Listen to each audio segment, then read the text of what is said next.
Bom dia. Estamos aqui para conversar hoje a respeito do pecado retratado pelo profeta Jeremias, no capítulo 17 do livro de Jeremias.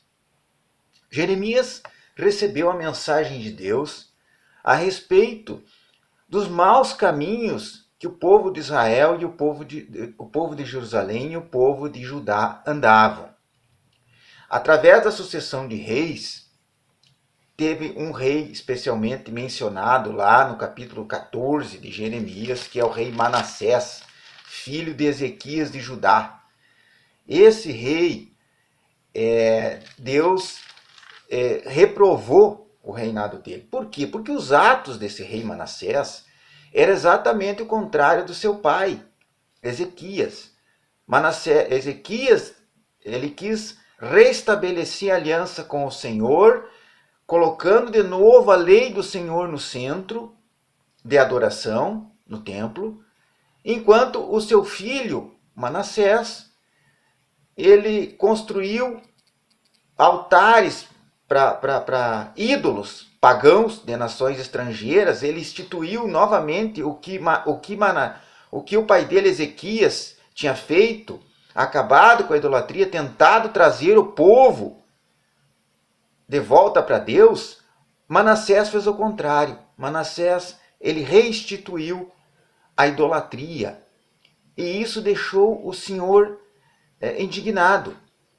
No capítulo 14, Deus tem um diálogo, especialmente no capítulo 14, porque todo o livro de Jeremias fala do diálogo sobre o pecado, sobre as maldades que o povo cometia, sobre a atitude do povo de virar as costas a Deus e fazer altares a Baal e a outros deuses pagãos das nações circunvizinhas, fazerem adoração nos altos a Baal. Então isso é condenado, isso é retratado por Deus ao profeta Jeremias. No capítulo 14, especialmente, fala de uma seca, uma grande seca que ocorreu, que gerou uma espécie de uma calamidade, pelo que está escrito lá no capítulo 14 de Jeremias.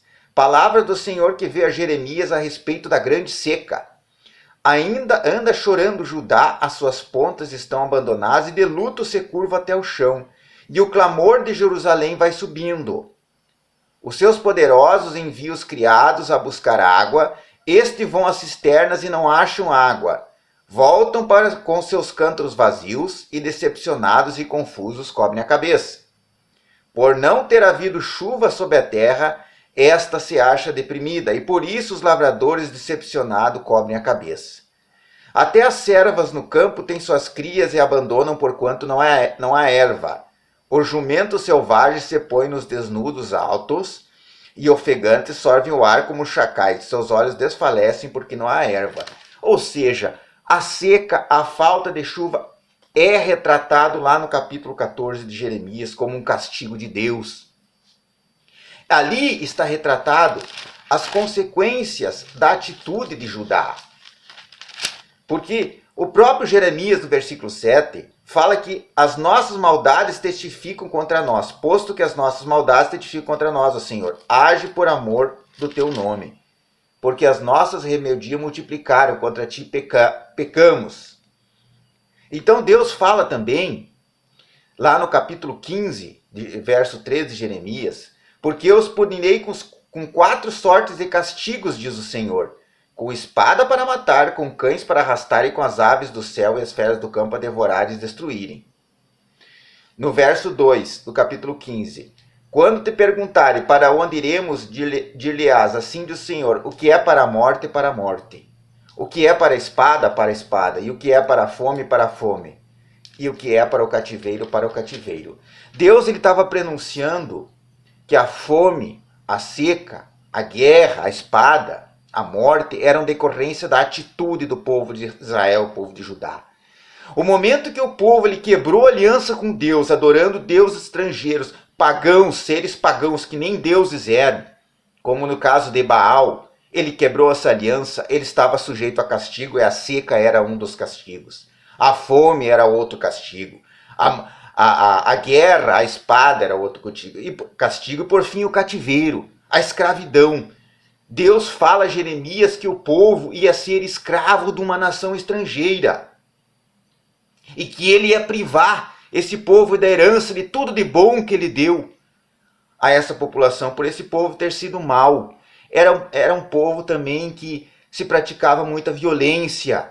O problema lá retratado pelos outros profetas, a violência que se tinha, a exploração do pobre, do mais fraco, do estrangeiro, do órfão, da viúva, que Deus protege o órfão, a viúva, o estrangeiro. Então havia exploração dos ricos pelos pobres, como a gente já falou. Havia imoralidade sexual, pecado sexual através da oferenda a Baal, que era o deus da fertilidade. Havia quebra da aliança com o Senhor. E isso, a consequência era o quê? A guerra. Deus permitiu que nações estrangeiras, o Império Assírio, o Império Babilônico, invadissem e escravizassem o povo de Israel e de Judá. Deus permitiu que eles tivessem falta de chuva, que tivessem seca, passassem fome, morressem de fome, muitos morressem de fome. Fala que a fome iria matar, que ia assolar a terra. Isso era juízo do Senhor. Então nós temos que estar consciente que Deus é um Deus de amor e de misericórdia, mas é um Deus de justiça. Deus tem as suas leis. Lá em Deuteronômio capítulo 28, fala das bênçãos de obedecer a Deus e da maldição da desobediência. O povo de Judá está registrado que o povo de Israel desobedeceram a Deus, adoraram falsos deuses de nações estrangeiras, ofereceram sacrifício, praticaram imoralidade sexual, praticaram adultério, praticaram roubo, praticaram exploração dos mais fracos, injustiça social em Israel, em Judá. Tudo está narrado nos evangelhos, está narrado pelos profetas.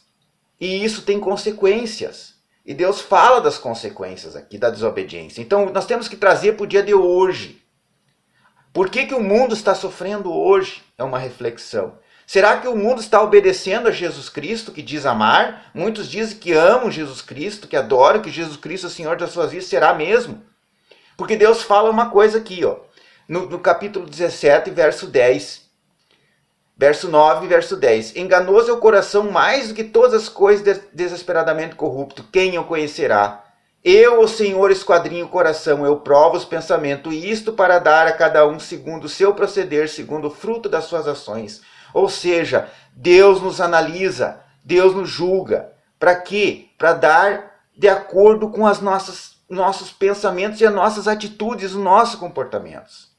Procuramos então obedecer, devemos procurar obedecer ao Senhor, procuramos a satisfazer a vontade de Deus, negar o pecado.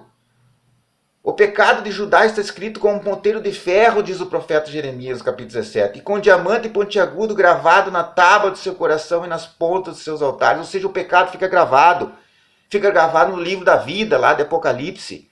Tudo que fizemos de mal, de ruim, contra a lei de Deus, desobediência, Deus fica gravado, fica registrado no livro da vida, lá de acordo com o Apocalipse, tá? No Evangelho de Apocalipse. Está escrito o livro da vida e o livro das obras, fica até registrado para o dia do julgamento, do juízo. Então vamos nos arrepender dos pecados. Deus está nos convidando, arrependa-se dos pecados. Volte para Jesus Cristo, aceite Jesus Cristo, o perdão de Jesus Cristo. E passe a imitar. Aceite Jesus Cristo e imitar o comportamento dele, obedecer à lei de Deus. Vamos nos tornar uma nova criatura. Porque o mundo está sofrendo hoje por virar as costas a Deus. Muitos sofrem por virar as costas. Diz aqui os juízos de Deus, a fome, a peste, a guerra. Será que estão obedecendo a Deus mesmo? Por que está acontecendo isso no mundo? Então começamos por nós mesmos. Se arrependa dos pecados, ora, peça perdão a Deus e passa a cumprir a lei de Deus, os mandamentos. Rejeite o mundo, rejeite as modas, os modismos, rejeite os ensinamentos que é contra a Bíblia e passa a obedecer a palavra de Deus, colocar Deus no centro. Vamos honrar o Senhor. Vamos abandonar a idolatria, qualquer tipo de idolatria que seja. Vamos abandonar o pecado. É pecado, vou me afastar, não vou fazer e vou pedir perdão a Deus. Se converter a Jesus Cristo. Vamos orar e ler a palavra de Deus. Que Deus abençoe a todos. Que Deus abençoe também o mundo das pessoas que sofrem, para amenizar o sofrimento, para perdoar os pecados. Que o Senhor Deus esteja sempre em nossa companhia. Um bom dia a todos.